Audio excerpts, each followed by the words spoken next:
10ஆம் வகுப்பு கணிதம் பாடம் 1 பயிற்சி 1.1ல் ஃபஸ்ட்டில் second sum. a cross b, b cross a, a cross a காண்க.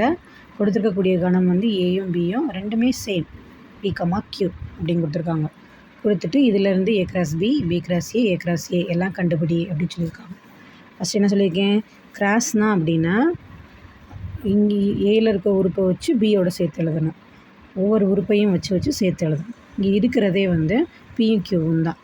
அந்த உறுப்புக்கு அந்த உறுப்பே தான் போகணும். அப்போ மொதல் பியை வச்சு பி, அடுத்து பியை வச்சு கியூ, அடுத்தது ஃபஸ்ட்டு இது முடிஞ்சிச்சு. அடுத்து ரெண்டாவது உறுப்பு கியூவை வச்சு பி, அடுத்து கியூவை வச்சு கியூ.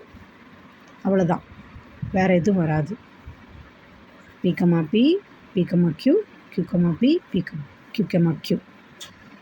அடுத்தது வந்து பி கிராஸ் ஏ.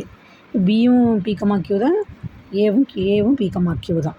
அப்போ அதே மாதிரி தான் வச்சு எழுத போகிறேன். அப்போ முதல்ல பியை வச்சுட்டு ஏல உள்ள உறுப்போட பி கமா பி அதே தான் வரும், பி கமா கியூ. அடுத்து ரெண்டாவது உறுப்பு தான் கியூ வச்சு Q comma P, Q comma Q. வேறு எந்த உறுப்பு இல்லை, அதோட வச்சு எழுத முடியாது. ஏன்னா இது சேம் கணம்ன்றனால எல்லாமே A cross B, B cross ஏ.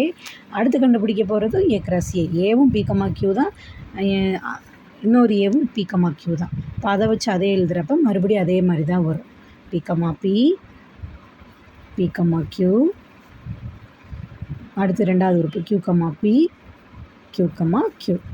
இந்த கணத்தை பொறுத்த வரைக்கும் A, B, P comma Q எல்லாம் ரெண்டுமே ஒரே கணம் அப்படின்றதுனால A cross B, B cross A, A cross A மூணுமே சரிசமமாக வரும்.